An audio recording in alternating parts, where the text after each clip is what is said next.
Welcome back, everyone. J-Bone here from Smash This Podcast. We are live talking about some NXT Philadelphia. Still getting used to this whole, trying to set everything up so I can be interactive and check out the chat and whatever. I'm getting better at it. Just got to be patient, people. Man, what a flippin' show. Unbelievable. Tell me you weren't on the edge of your seat like I was throughout all this. Let me adjust this. There we go. Sean Gray's in the chat. Johnny Wrestling 5-star easy. That's what I just put on Twitter, dude. That's what I just put on Twitter as well. 5 stars. I'm sure Meltzer gave it 6, but we'll see.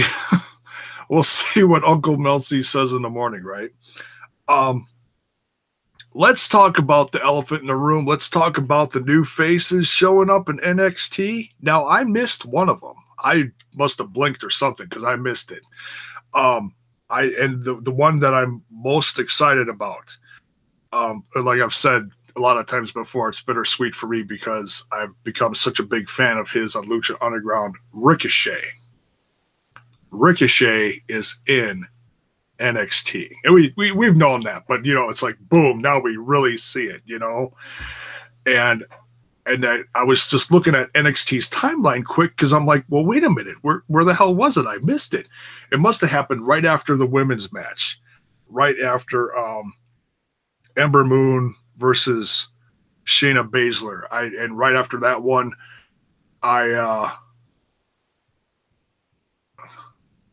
Sean Gray, War Machine. Yes, War Machine is here. And they're calling him War Machine. They're letting him keep the tag team name. How awesome is that? Are you staying up for New Japan? No, dude, no. I heard they had a hell of a show last night. Heard little things. I heard, what did I hear? Oh, I heard what Okada did to Sonata. Holy cow. You want to talk about like someone like big time, like I just say, turning heel, but man, because he's been pretty squeaky clean. Now he's just really getting nasty over the last few like big events. I didn't see it, but I heard about it. Omega versus Jay Lethal. I will have to check that out. Sean. But yeah, the new faces. Ricochet. I saw it. Someone made one of those GIF makers that gets tweeted a million times during the show, or retweeted a million times. The whole classic thing that Ricochet does, and I missed it. The one I was really looking forward to. I didn't know if we were going to see any big faces. So Ricochet was there. I'll have to watch the playback sometime to like actually see the footage. I saw the GIF. So yeah, War Machine is there, and it looks like they're keeping War Machine. How awesome is that? I don't think a lot of people saw that coming. That's pretty nice that they're actually letting people keep their indie identities because they are such prominent names, So Ricochet and War Machine. Oh, and EC3.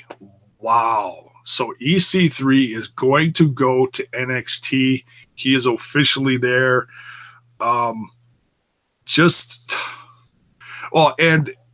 Candice LeRae. Candice LeRae coming to the aid of her hubby in in the main event tonight. I'm just going to bounce all over here a little bit. And that, honestly, I think was pop of the evening. I mean, they really, this crowd was hot. I mean, this crowd was kind of stoogey too, Too sweet. How many times are you guys going to do the too sweet thing? If you guys are going to do that all night tomorrow night, my goodness. That's just goofy. You're not European. Let the Europeans do their thing. They're good at that. Let's just stay a hot crowd. We don't have to do something goofy and twerky and whatever after every single little thing. Mike M in the chat says Almas versus Gargano was just epic. Holy hell, that was spectacular. Yes, it was. It was. You know what? Let's just talk about it. We'll just kind of, like I said, we'll bounce all over the place. The way they've built Johnny Gargano over the last several weeks, and well, you could say since the big fallout with Ciampa, and I didn't think, it got to that point of the show where I didn't think we were going to see him.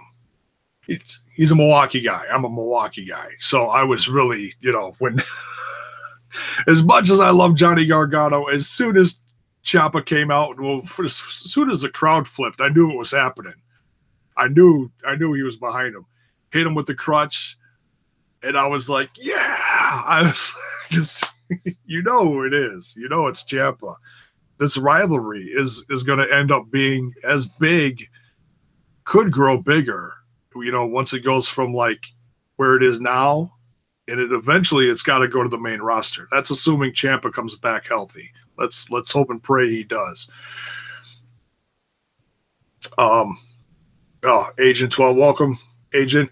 0012, excuse me. Yeah, that's old. And so, the one fall. Did you notice the ring announcer wasn't letting them squeeze it in, but they were doing it anyways? That was so goofy. But yeah, Philly's just crazy. Did you guys see the footage? No, I didn't like watch the game, but I saw the footage of like Vikings fans leaving the Philadelphia, was that the Eagles stadium, whatever. How like horrible and rotten and over the top obnoxious and just filthy dirty to the Vikings fans. Oh my God, it was embarrassing. It was just nasty. Crazy. Okay, back to NXT. Yeah, that Philly crowd is really something. It's good, as hot as they were tonight, it's going to be interesting to see how they are tomorrow night. Of course, we're going to be waiting for some big surprises. We're all going to be on the edge of our seat, waiting for some big thing to happen. But yeah, Almas versus Gargano. And like I said, Pop of the Night goes to Candice LeRae coming out. How awesome was that when she jumped the barricade? I was sitting there yelling at my TV. I never yell at my TV. I was yelling at my TV, saying, "Come on, let's take it." Especially after that last move when Vega jumped off the apron and gave him the whatever you call that, God, I'm so wiped out lately. I can't even think of what the hell it's called. Someone put it in the chat. What the hell did she do? But right after she did that, I was like, okay, seriously, where is Candice LeRae? She's front row. Take her out. And then she finally did. It was just awesome. And then chased her backstage. And then they both ended up coming out anyways. But whatever. It's all right. They didn't have to, shed blood. There was enough blood shed in this whole show anyways. No, not that much. What happened with Cole? Well, he wrapped up his thumb with some tape. It was a lot of blood, but you couldn't tell where it was coming from. It was even on Aleister Black's face. And you know what I wanted to see, honestly, what I thought was going to happen when Fish and Riley came out. I'm still getting used to saying that. That together just sounds funny. It sounds like it should be like a snack pack at Culver's. I love the Fish and Riley. Fish and Riley came out. I was not expecting Sanity, to be honest. I was almost expecting okay, who is going to come out and help Aleister Black? And I didn't even, like I said, I didn't even think about Sanity. I was like, how cool would it have been?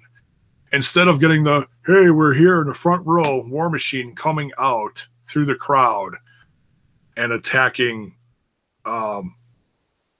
Fish and Riley. That'd have been too sweet in my book. But you can't do that at all the big shows. That's why we got the oh, hey, look who's in the front row. I mean, yeah, we got it 3 times tonight, which was a little overdone, but hey, it's it made its mark. It got up, it made people give them that pop moment. So like when they did, what was it? Mania weekend last year. Drew McIntyre.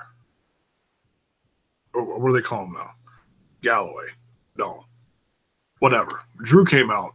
He was in the front row.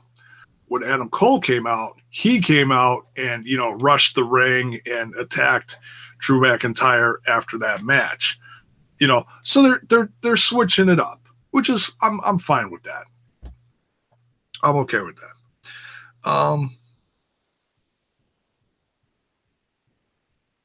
But yeah, that match between Adam Cole and Aleister Black, and Aleister Black ended up winning that one. That one surprised me a little. I honestly thought Cole was going to end up winning that one. But it's, I went into this show, I really didn't care who won what, just because when you're watching these NXT specials, I mean, all the episodes are decent, but when you're watching these takeover specials and they let them do what they do and they give them the freedom to just really go out there and just kill it.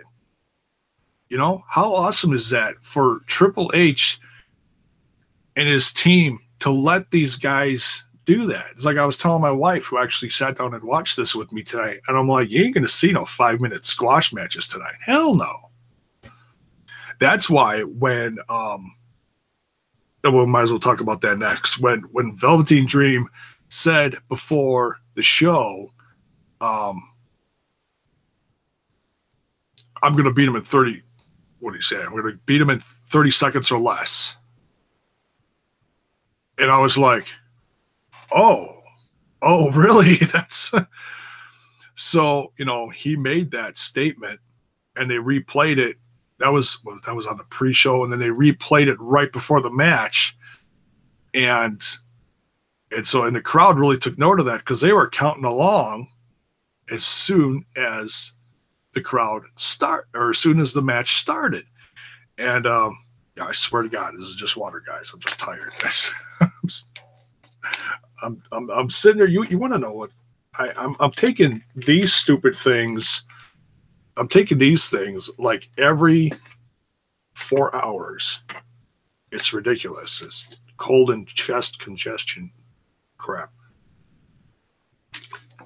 I'm seeing a pulmonary specialist on Tuesday because I'm still fighting whatever's going on with my lungs. So yeah, if I sound a little under the weather, I'm a little weary, that's why.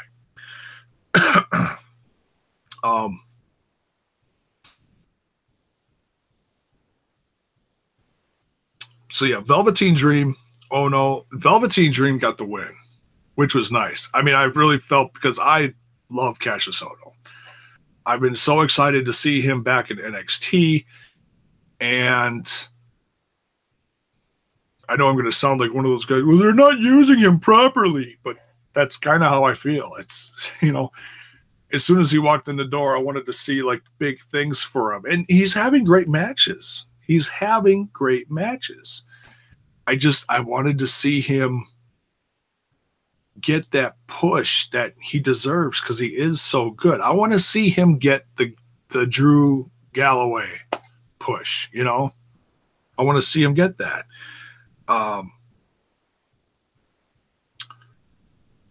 Which it's like, now Drew's out injured, and so then, what do you do? That changes things up. And don't get me wrong, I love the fact that Andrade Almas is champ. He's a guy that started out, coming out looking like Peter Pan, and his look has changed. but his matches has always been decent. They've been getting better and better and better. And it's not like he's like some guy that they just trained off of like a football field. No, he's an in-ring veteran. But what they're giving him a chance to do, and like tonight, perfect example. In the match when he won the championship, it shows how good Almas is.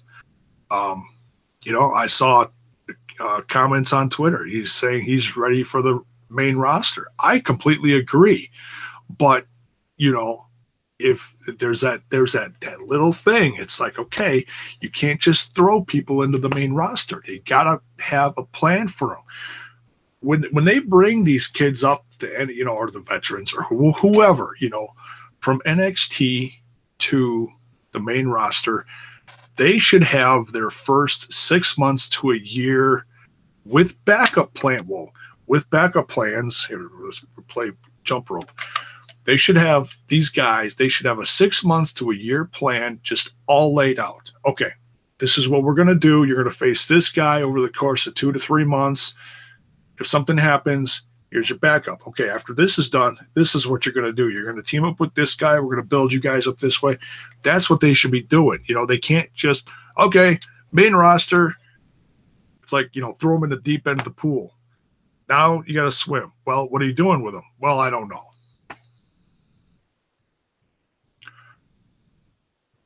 That's, one of the reasons I was so frustrated when they got rid of Aries. And then he came out on, I don't know what it was, Chris Jericho's podcast, I think. He came out on Chris Jericho's podcast. I got to listen to it back again. But I'm pretty sure he said when they let him go, he's like, yeah, we don't have anything for you. Now, that could have been their way of, we're really tired of your attitude. We just want to get the hell out of you. So we're just giving you this BS reason. It could have been that too. But that's what he said on the podcast. They didn't have anything for him. Well, what the hell is that? Now Austin Aries is walking around, and every place he's going to, he's stealing their top championship. He's got like 4 or 5 championships. He just did House of Hardcore last night. He brought them all with. I think it's hilarious. It's awesome. Oh, you don't have anything for him? Well, guess what? All these other companies apparently know what the hell to do with them. Put them on top. It's like, why not? He's so good. But, and I'm biased. He's a Milwaukee guy. All right, back to NXT. Off the track here. Got to stay on track. What were we talking about? Oh, we're talking about Ono and Velveteen Dream. Velveteen Dream, holy cow. His whole character, let's just say character, his charisma and going out there is also, it's also such a classic heel way of doing it. And it's really a throwback. I mean, when he first started coming out, he was like a Prince ripoff. And I'm like, I'm not digging it because, Prince just passed away and it was like, I don't know. Maybe you shouldn't be doing that. Now he's just like classic. It reminds me of almost like, well, he's real flamboyant. But, when he was doing the whole, what do you call it, the airbrush on the shorts, that stuff reminded me of Rude. And I just watched like one of the first Royal Rumble pay-per-views on the network a few days ago. It was like the second one. And yeah, it was just a pose down, but it was just a perfect example of how good Rude was against a guy like the Ultimate Warrior. It was a pose off, and he was out there with Heenan. Oh, it was awesome. It was hilarious. But yeah, love the Velveteen Dream. I'm really coming to. I mean, I heard he was good coming into NXT.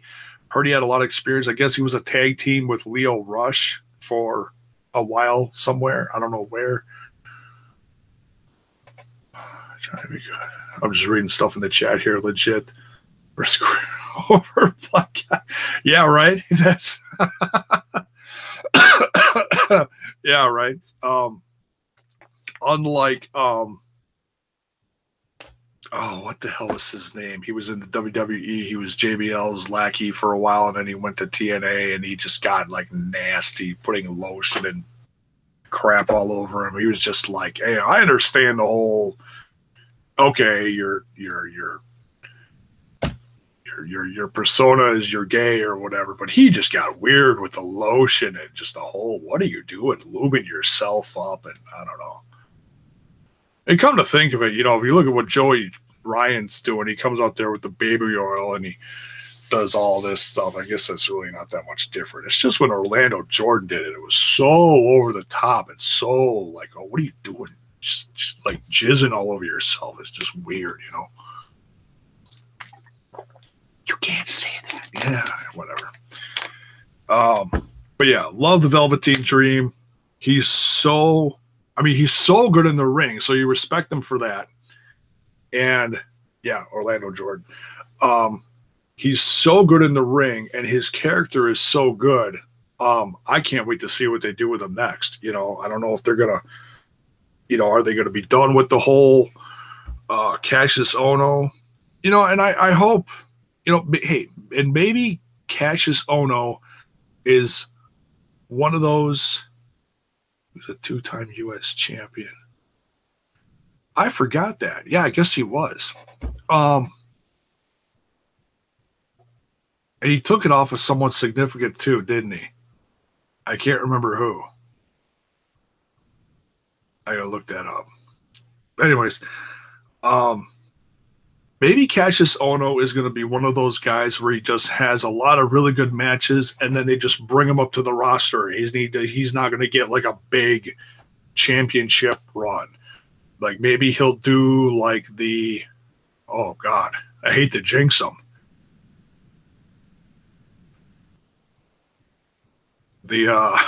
Like what they're doing with Apollo Crews, who knows?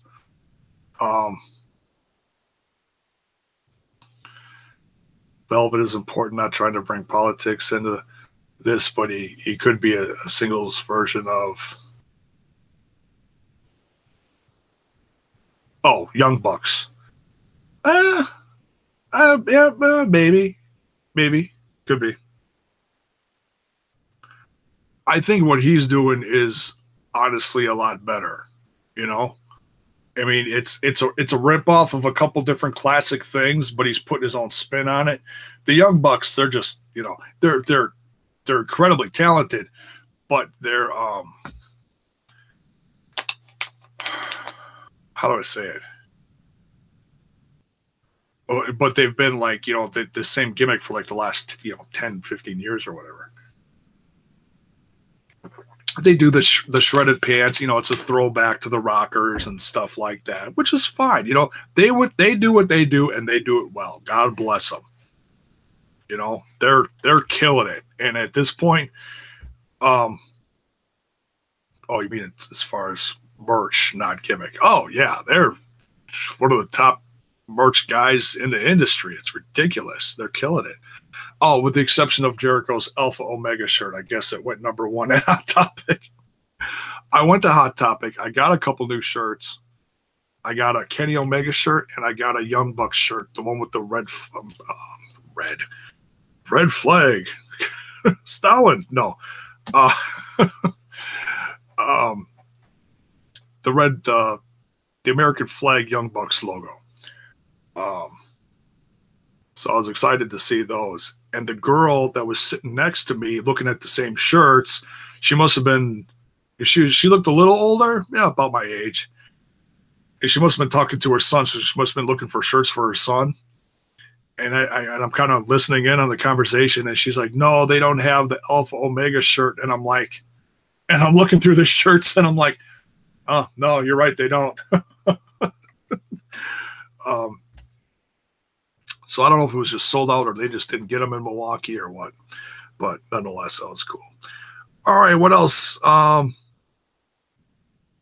women's match. Kind of a hot mess because Ember Moon looks like she's banged up again. I mean, I hope she's not. I hope it's one of those things where she just like completely oversold an injury. One of those things. oh man, if she's injured again, that's a bad trip for the NXT Women's Championship, because it'll be like the second or third time Ember Moon's been injured.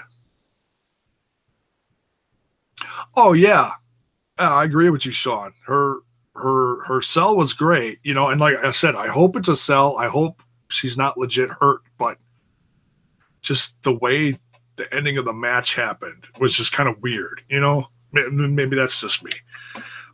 Good match, but just the fact that, oh, excuse me, too many cheese curls. Just the fact that she had that, what's it called? She was trying to put the arm bar on her for like 5 minutes. It was just kind of, I don't know. I just felt like they could have done a lot more, but whatever, you know. It put over the fact that, you know, it brought more heat to Shayna Baszler. You know, I think obviously that's what one of the things that they wanted to do was, you know, make you hate her, obviously, put over the champ more.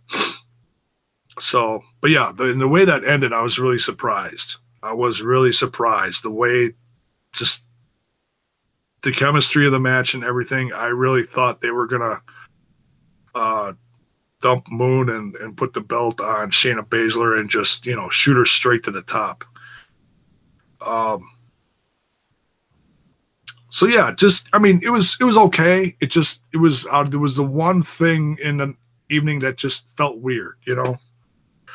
So, not too much else to say about that. But hey, like I said, you know, I guess we're going to find out, what are they going to do? New tapings on Monday or Tuesday or whatever. I guess we'll find out soon enough on Wednesday what the condition of Ember Moon is. Or maybe they'll come out with a statement. Who knows? Actually, this next episode of NXT will be the like the pre-show matches. It's supposed to be Roderick Strong versus Tyler Bate for number one contendership of the UK Championship. Say that 10 times real fast. Jeez Louise. But that should be good. I don't know what else they're doing. I didn't look up spoilers to the pre-show or nothing.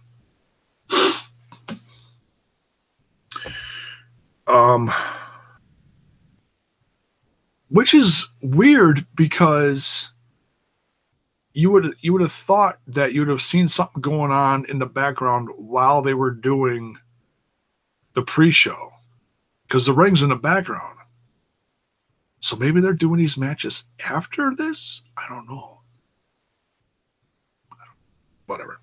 Not that big a deal. Not worried about it. We'll find out Wednesday, right? Let's see. Oh no, what's left? Oh, well, we're all the way back to the beginning. The NXT Tag Team Championship match.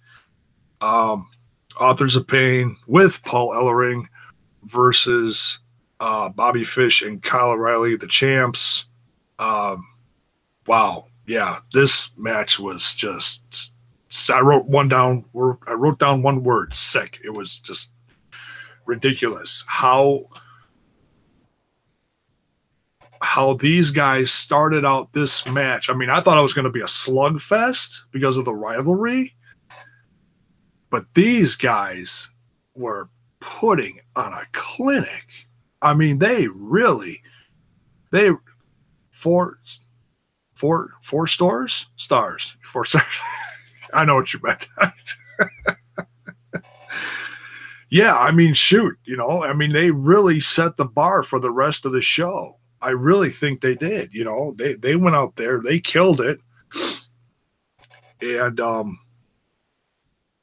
you know, and it was really, how do I say it? It was really weird to see this kind of match with the Authors of Pain. I mean, it really showed their, Chuck B says tag match was my favorite match of the evening. Yeah, I don't blame you. Yeah, I mean, if you're in a tag team, like good tag team wrestling, shoot, that was it. that was really hot.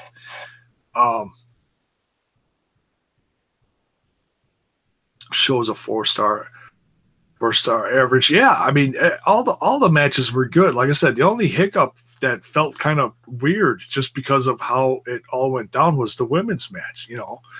But like I said, that's just me. If you thought it was great, then all right.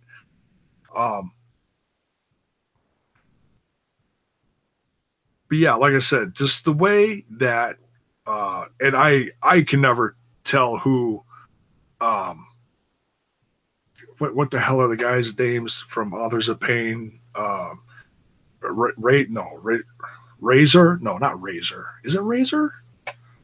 I can never remember their names. They're like weird, like foreign names. Oh, that made me sound horribly racist. No, I'm just. You said foreigners are weird. Shut up. No. Stop that. No. Razor, and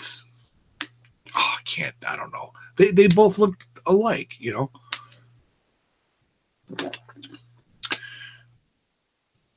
Sean Gray says, think about it. New Japan pushes 6-man tags, and New Beginnings was legit good, to be honest. Forget WWE, it's NXT, ROH, and New Japan. They're worth discussing. Yeah, you know, and each brand brings its own thing, you know, and that's why I don't talk a lot of WWE on here, just because everybody talks WWE. When I talk about WWE on here, I try to keep it to like the bigger stuff, you know, like the pay-per-views. I don't review every Raw. I don't review every SmackDown. You know, the guys with thousands and thousands of viewers and subs, you know, I'm my own little pocket here. I got a few live viewers here. This is great. I'm having fun. I'm digging this. I just kind of like, you know, I got my notes from the show. I just come on here, and I don't have a format. I just, you know, throw it against the wall and hope it sticks. And, you know, I'm happy with that. I've gotten like 20 more subs within the last couple months. I'm ecstatic about that. I went over 400, you know. So it is what it is. I'm small potatoes, but whatever. I'm happy. I keep doing what I'm doing. And I thank you for, you know, coming along and for the ride, you know. So, yeah, just the whole show, top to bottom, solid. Just a, you know, you really, I can't remember the last NXT show where I walked away and went, I wasn't feeling it. No, man, these guys, that's like I said, that's the thing. They give these guys the time and they let them put in the effort to make each takeover special feel that big. That's why they're filling arenas. I mean, I don't know what attendance was tonight. I mean, that crowd was hot as hell and it sounded tremendous. But I'll bet it was close to a sellout. Maybe I'm wrong, whatever. But you could tell there was a decent crowd there. What did you think of the Adam Cole match? Oh, that was great. Did I skip over it? I thought I talked about it a little bit. The Adam Cole match was great.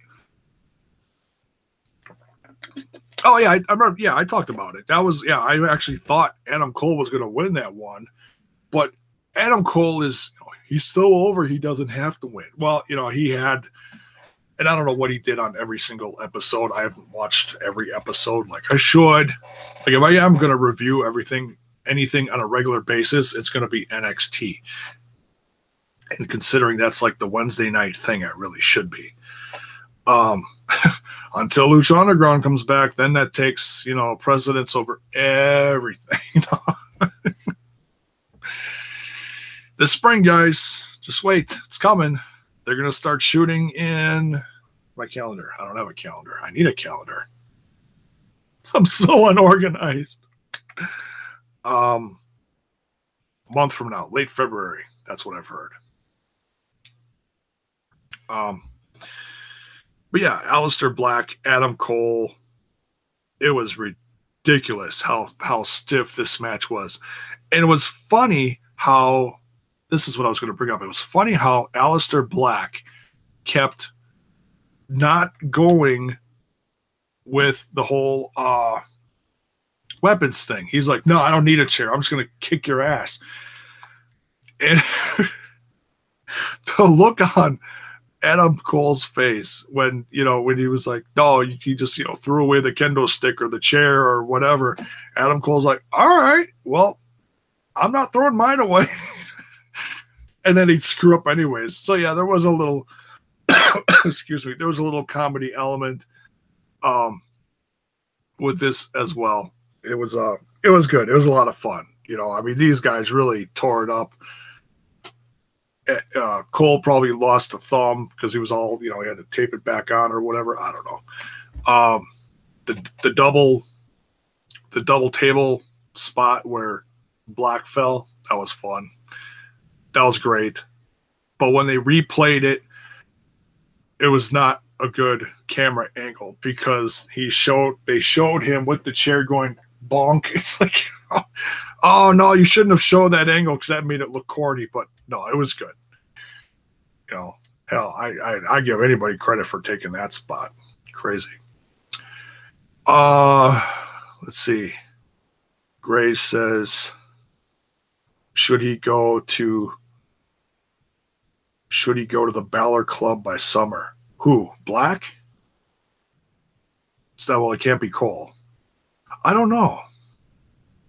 I think, honestly, and like I said this earlier in the show, I think if you're going to put Aleister Black with and not that you have to make all these little stables, but it's kind of nice once in a while when you've got little groups, you set them up for a while. Cole. Oh, Cole? No.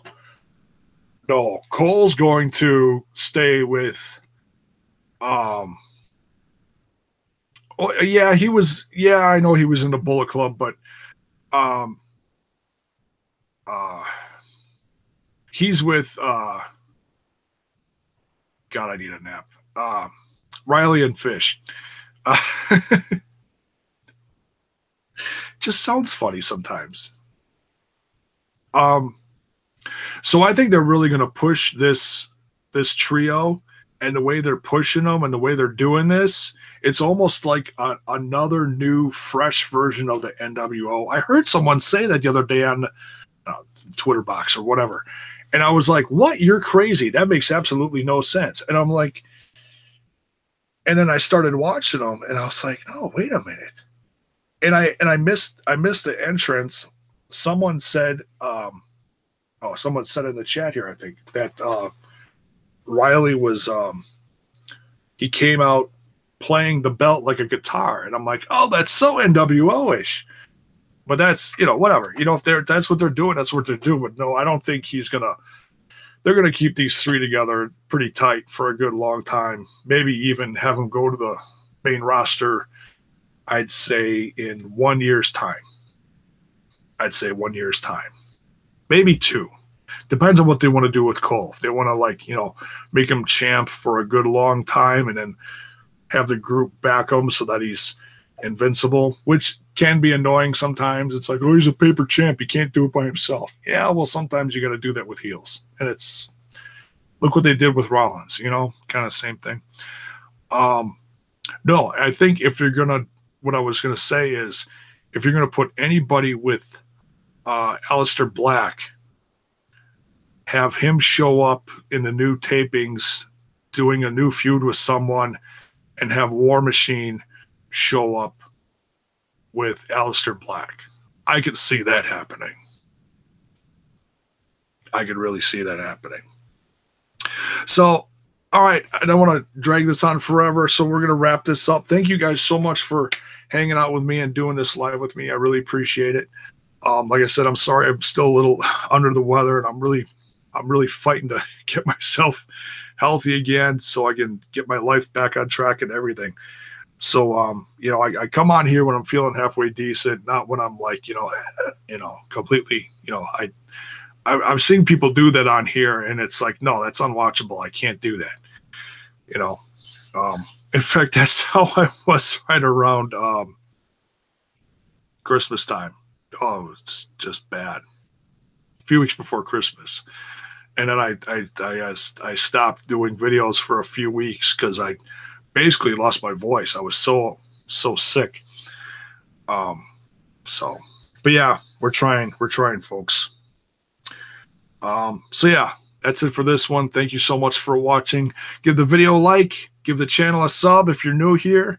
Welcome to J-Bones Smash This Podcast, where everything is smashing. Yeah.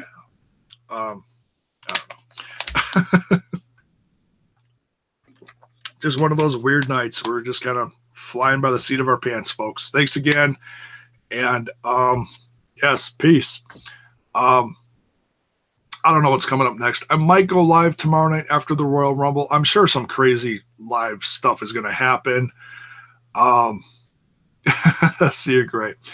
Yeah, who knows? Maybe Taker will show up. Who knows?